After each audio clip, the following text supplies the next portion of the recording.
এখানে একটি লোক রান্না করতে গিয়ে গ্যাসের চুলা অন করতেই পানি বের হয়ে আসে। তার পাশের কর্মচারী ট্যাপ অন করতেই দেখে গ্যাস বের হচ্ছে। তখন ওই কর্মচারী বলে পানির পাইপ থেকে গ্যাস বের হচ্ছে। তখন ওই মালিক বলে আমার এই গ্যাসের চুলা থেকে পানি বের হচ্ছে। তখন মালিক বলে এটা যেভাবেই হোক বন্ধ করতে হবে। তখন ওই মালিক ট্যাবের কাছে এসে দেখে সুইচ অন করতেই গ্যাস বের হচ্ছে। তখন সে বলে এই কাজ কাকে দিয়ে করিয়েছো, কে সে, তাকে ডেকে নিয়ে আসো। তখন ওই লোকটি দেখে দেয় ওই যে সামনে।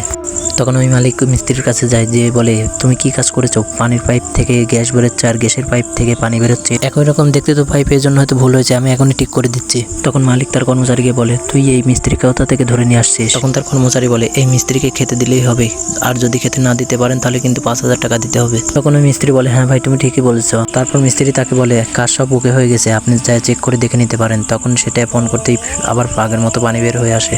তখন পাশ থেকে আরেকজন কর্মচারী এসে তাকে ডেকে নিয়ে যায়। তখন কর্মচারী তাকে বলে লোক তো গাদি হয়ে গেছে, তাদেরকে তো খেতে দিতে হবে, এখন খেতে দেবো কিভাবে। তখন মালিক তাদেরকে বলে এখনই আপনাদের খাবার রেডি করছি। তখন ওই মিস্ত্রি তাকে বলে দেখো তো এবার ঠিক আছে কিনা। তখন ওই লোকটি বলে হ্যাঁ ঠিক আছে। তখন ওই মালিক বলে অন্য দিনের চাইতে তো আজকে ভালো ব্যবসা হলো। তখন তার কর্মচারী তাকে বলে ওই লোকটি সব কাজ ঠিকভাবে করে ফেলছে, সে তো এখন খেতে চাচ্ছে বিরিয়ানি আর চিকেন দিয়ে।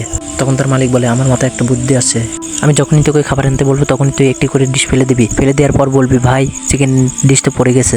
তারপর যখন বলবো তোকে বিরিয়ানির ডিশটা নিয়ে আয়, তখন তুই বলবি বিরিয়ানির ডিশও তো পড়ে গেছে।